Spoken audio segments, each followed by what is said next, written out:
Harold Darding knew he had some Native American heritage, but family questions about it mostly went unanswered.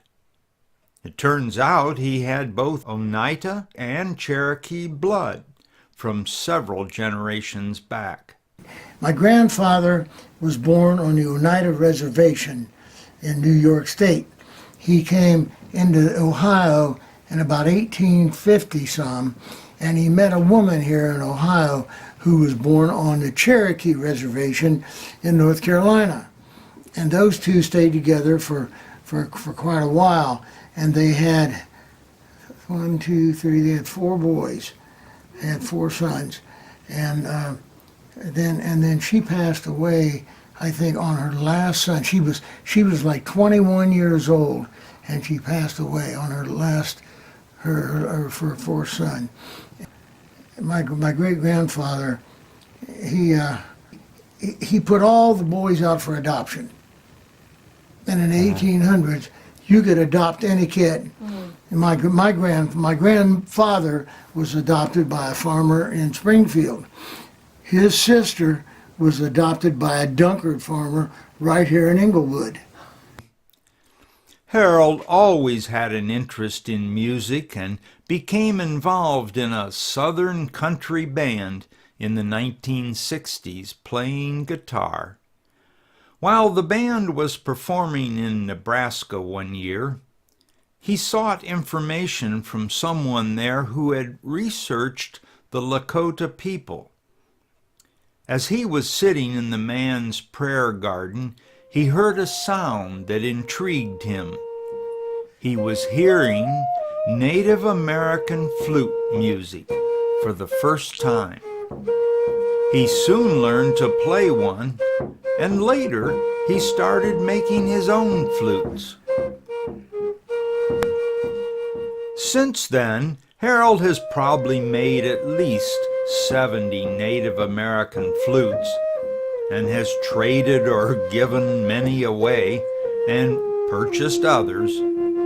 His current collection includes about 80 flutes. Harold has played many of these with other Native American flute enthusiasts who form the Miami Valley Flute Circle at Sunwatch Village near Dayton.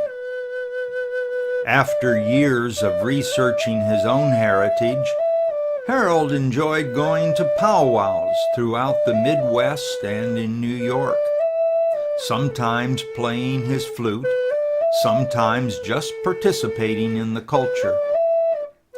He knows that most Native Americans in this region aren't full-blooded, but they, like Harold, appreciate their unique heritage. Even before he got so involved with flutes, he had discovered his legacy included the mountain dulcimer. Actually, it's his favorite instrument, and he's made many of them also. But that's another story you can ask him about.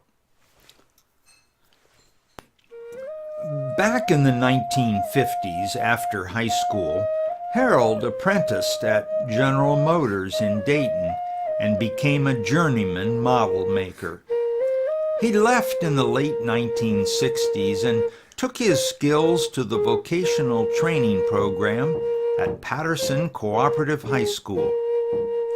And he soon got both a bachelor's and a master's degree. Harold taught there for 31 years, and it's where he met his wife Rachel, who was also teaching at Patterson Co-op. They lived in a rustic home on several rural acres in Miami County until health issues forced them to move to a retirement community in Englewood, Ohio. I'm Art Fabian, and I enjoy sharing stories about people like Harold and Rachel, who I know through North Riverdale Lutheran Church in Dayton. They're just two of the interesting people who enjoy the sacred partnership of our faith community.